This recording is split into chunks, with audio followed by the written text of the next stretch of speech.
America extraordinaire is finding the Korean peninsula tough going. For all of his claims of friendship with the North Korean dictator Kim Jong-un, Pyongyang seems no closer to giving up its nuclear arsenal, and America's strategic partnership with South Korea is looking increasingly strained too. Well, my guest is South Korean Foreign Minister Kang Kyung-hwa. Her country is currently out of step with both the US and Japan. So how vulnerable does that make South Korea?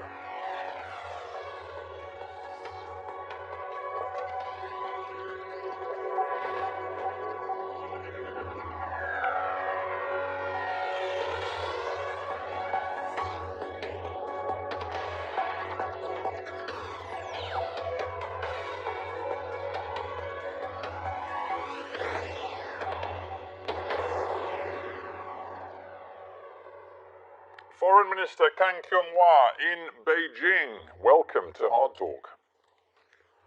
Thank you very much for having me. Foreign Minister, I think we have to start, because you are in Beijing and you've had meetings with both the Chinese and Japanese foreign ministers, we have to start with your very troubled relationship with Japan. I'm going to quote to you the words of a Financial Times newspaper editorial. They say, the world's been fixated on Donald Trump's tariffs on China, but a new trade war is emerging in Asia, this time between Japan and South Korea. Is that the way you see it? You know, I've seen that article, and I have to say that this issue over trade with Japan has come quite unexpectedly, and I have to say in a very unilateral and arbitrary manner on the part of Japan. We are prepared to discuss what the issue is and keep this as a trade issue, but I think the steps that they have taken has caused a great deal of problems for our industries, and I think we want very much to engage with them in the consultation so that we can take things back to July 1, when they had taken these steps. But if I may say so, it's not clear to me that you really want to lower the temperature, because the Chinese foreign minister said to you both, that is to yourself and to the Japanese foreign minister, please resolve this issue quickly, get a dialogue going, lower the temperature, and you, in the same news conference, chose to say, and I'm quoting you, it is important to eliminate unilateral and arbitrary trade retaliatory steps, which was clearly a jab at your Japanese counterpart. So you're not really trying to sort this out. Well, we are, in fact. We have offered to engage on the trade issue. It is unilateral, it is arbitrary, it is retaliatory. The Japanese rationale for introducing these trade restrictive measures have shifted. Initially, they linked it to their dissatisfaction over how we were handling our high court judgment on the issue of forced labor. Then they gave the rationale that they found problems with our export control measure, and somehow some of these sensitive items might make their way to North Korea. They have clarified that is not the case, but there have been some inappropriate cases, but they have not explained to us as yet what those inappropriate cases are. We have offered to meet between our trade authorities to talk through their issues and to see how we might address their concerns if their concerns are legitimate. We have not had any response from that. Let us be candid, Foreign Minister. This dispute, and we can go into some of the detail, but put in simple terms, it has revived some very old suspicions, even hatreds, between the Japanese and South Korean peoples. And we see people in South Korea talking about their outrage, boycotting Japanese-made goods. We've even tragically seen two people setting themselves on fire in protest at Japan's restrictive trade strategy. This is very, very damaging for what is supposed to be a crucial regional alliance for you. It is. Our relations with Japan is extremely important. especially given our need for collaboration and coordination as we deal with the North Korean nuclear issue, of course in close consultation with the United States as well. But I think the reaction of the Korean public to these trade measures taken by Japan, you have to see it in the larger context of the relations between the two countries. As you know, there is a very painful past, and the past has drawn a very long shadow over the recent the relations. My government has said, let's deal with the past as difficult, but let's manage that. But let's move on these other areas of close collaboration. And Japan, as so far in this government, have not responded. But if I may interrupt for a second, what you've just said is very important, but it doesn't seem to square with what's actually happening, because when your courts in South Korea started in 2018 to revive the notion that individual South Koreans could seek compensation from the Japanese for wartime forced labor, that seemed to the Japanese to run entirely contrary to the treaty you signed with the Japanese going back to 1965, which said that all claims had been completely and finally settled. You can't sign a legal document and then reopen the whole concept of compensation. Well, first of all, the Japanese themselves have also indicated that individual rights to claim have not been extinguished. That has been their position through the 1990s. They have slightly changed tune in the recent years, but the 65 agreement is about claims on property rights, financial rights, debts and credits. What the court judgment, the recent court judgment has said that treaty between the two countries stays. We're not saying we're breaking that or we were asking to renegotiate that. What the court judgment has said that the context of illegal occupation, i.e. the colonial rule, and the war of aggression, illegal acts directly connected to that context have not been covered by the 65 agreement. So you really think it's healthy, do you, to encourage South Korean citizens to seek, here in 2019, seek compensation for the tragic and terrible things that happened during the Japanese colonial occupation? It really is worth reviving and digging through all of that, is it? Well, I think it's not the government encouraging. These are individuals who are living survivors, who have lived through that terrible time and personally experienced the forced labor. You've heard the Chinese say, look, you guys, South Korea, Japan, must get together and resolve this because it's very bad for regional trade. It's jeopardizing the hopes for a free trade agreement across the entire East Asia region. And the Japanese, of course, have put their restrictive export controls on some key goods that normally are exported from Japan to your country, and we'll talk about that. But you, in your turn, do seem to be getting very petty in this dispute. For example, your government's just announced it's going to double the amount of samples and the frequency of tests and inspections on radioactive substances coming in food and agricultural produce from Japan, a sort of throwback to the concerns that we heard after Fukushima in 2011. But this is 2019. Why are you suddenly reimposing or putting on new, very tight controls on these Japanese agricultural and food products? Well, there is still concern on the part of our public about the fisheries products and the agricultural products in the vicinities of the Fukushima plant. And I think, we of course have to listen to the concerns of our public. It's only now that you're in a bitter trade war with Japan that you've decided you suddenly need to impose these extra tests.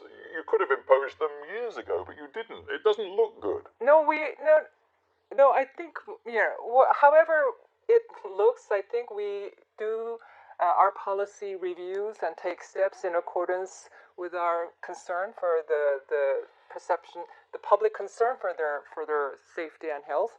And given the release of a recent report on the the possible releasing of contaminated wastewater into the sea.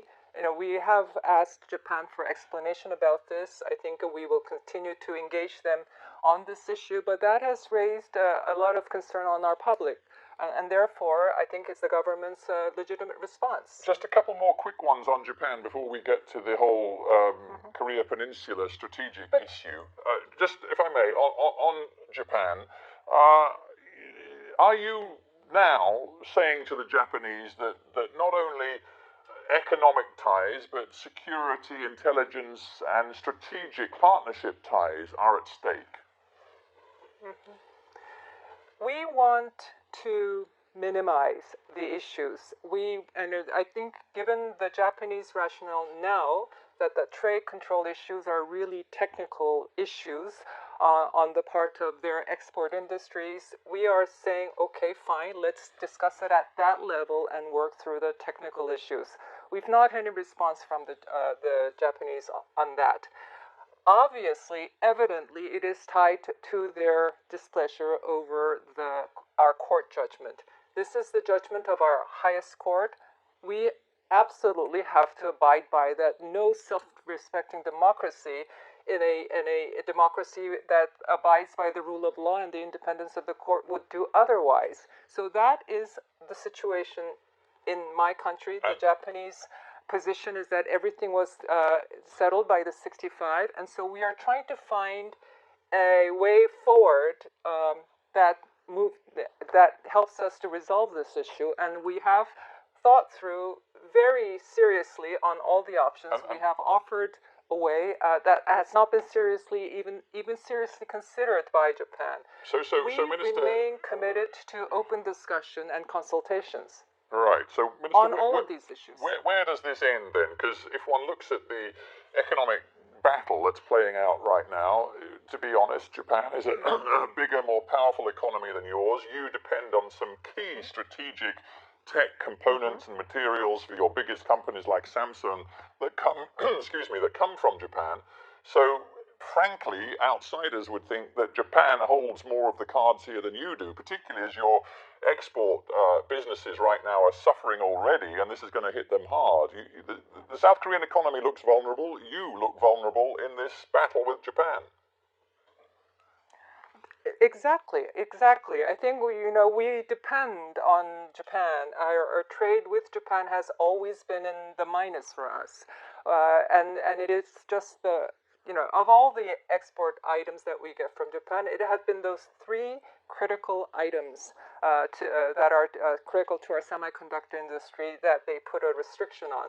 So, to think that a country that has so mutually interdependent, so much people-to-people exchanges and growing, that they would do this without prior notice, without prior consultations, very unilaterally, and just 3 days, mind you, after the G20 in Osaka committed the countries to free, fair, non-discriminatory, transparent, and predictable trade, to have this on us 3 days later, I think is completely unacceptable. So we are asking, through consultations, let's find a way to roll things back to pre-July 1.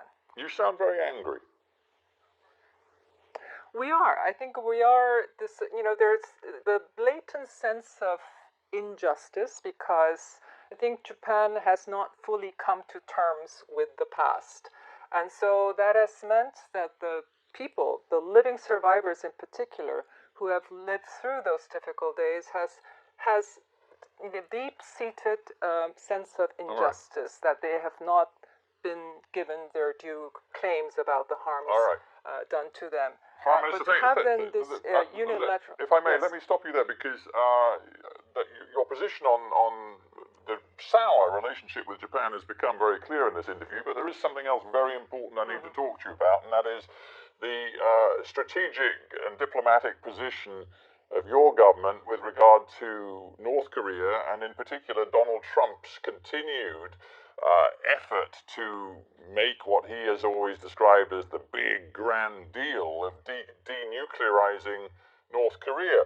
He describes Kim Jong-un, President of North Korea, as his friend, a man who writes him beautiful letters, and yet all of Trump's diplomacy, frankly, thus far appears to have achieved nothing. Are you worried about the Trump strategy?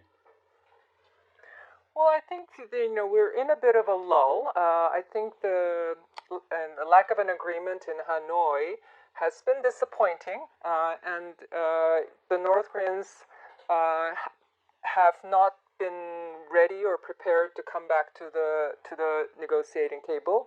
The North Korean leader promised President Trump at their brief meeting in the DMZ in late June that they will come back to the negotiating table. They haven't, but indications are that they by now perhaps may be ready. I think there is communication context between the United States and North Korea to set the agenda, to set the date and the place for their working level negotiations when that take place. So yeah, I think to say this has been a failure or disappointment, no progress has been, I think that's, when you look at things on a day-to-day basis or a week-to-day basis, month-to basis, things look different. But I think if you look at in the larger perspective, it's a huge step change where we were 2 years ago. But so I think we should take a deep breath, obviously. Yes, I mean, a huge step change in that Donald Trump has given all sorts of diplomatic prizes to Kim Jong-un, but he appears to have got very little in return. And in particular, you in South Korea appear to have been cut out of the entire Korean diplomacy. The North Koreans the other day said they will never talk to you again. They said that the idea they could have meaningful talks to you was would make the boiled head of a dead cow laugh. So they're not interested in talking to you. And Donald Trump doesn't seem to want to talk to you very much either. He's much keener to talk to Kim Jong-un direct. So you seem irrelevant now. Oh, I wouldn't say so. I think, our collaboration with the United States at all levels is extremely close. And I think the North Korean challenge has, in fact, brought us even closer. It may not be visible, but I think the number of meetings that my president and Mr. Trump has had, the phone conversation, my own interactions with Mr. Pompeo has been extremely frequent and very close. So we do things based upon a very close U.S. South Korea coordination. So for the North Koreans to think that they can cut us out of this is a bit ludicrous. I don't think they understand the reality.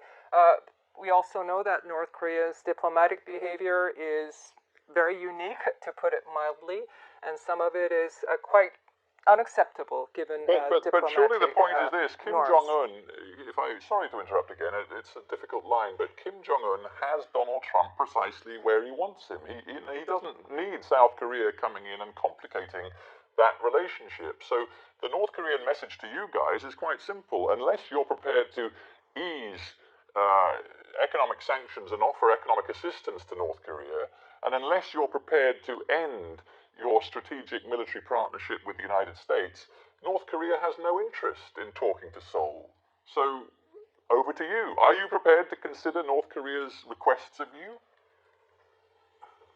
Well, no, I don't think, our strategic alliance with the United States is something for the North Koreans to demand anything of or comment on.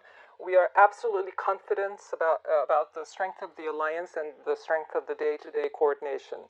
I think, you also have to distinguish between North Korea's rhetoric and what their internal calculations are. And I think, in all of these matters, we share the analysis, the information very frequently with the United States. So, in fact, I think in many ways, the alliance is stronger than ever. I wonder whether your words about the strength of your partnership with Washington will convince anybody around the world when we look at the reality of Donald Trump in recent days questioning the point of joint military exercises with your forces in South Korea, saying, I don't like paying for them, we should be reimbursed for them, and I've told the South Koreans that. Then he went on to say, South Korea has agreed to pay substantially more money to the US in order to defend itself from North Korea, something which you then said actually hadn't been settled yet. So what's the truth here? Is there a big dispute with the United States about how much you're prepared to pay to have the US help defend you? Well, this is not a dispute. This is an issue that we will work through in the spirit of the alliance. We've worked through 10 rounds of this cost-sharing agreement, and we will work through the next round. I think President Trump, we know his style, his tweets, we read them very carefully, but we also looked at it in the long term, in the larger policy context of the United States. Well, yeah, but hang on, you're being very diplomatic, Minister, and I understand that's your job, but how did you feel when Donald Trump, first of all, mimicked, in a rather offensive way, a South Korean accent at a private meeting, and then he was reported as saying, jokingly, it was easier to get $1 billion from South Korea than to get a few $100s from a rent-controlled apartment in Brooklyn. This is the man that you want as your strategic partner. Well, you're trying to instigate me, and I won't fall for that, and I will not comment either way on the words or the actions of President Trump. I think his determination and his political will has been instrumental, together with my president, to bring us this far on the engagement with North Korea. But that, I think, is also then supported by the policy establishment of the United States as represented in the State Department, in the Defense Department, and the National Security Council. But, Foreign Minister, you can only take your own diplomacy so far. When John Bolton, Trump's national security advisor, that suggests in the future South Korea should pay all $5 billion cost of the 28,500 US troops sitting in South Korea, how do you feel about that? Mm-hmm. Well, as we have not yet started serious negotiations, that's for sure. We have their team, I think, in Korea for first round of initial sounding out, but the serious negotiations will begin in September. So we have yet to see where this leads to, but we will certainly go to the negotiating table on the cost sharing based upon our position of arriving at a reasonable level that is acceptable to us, that we can handle, and that we can pass through our National Assembly.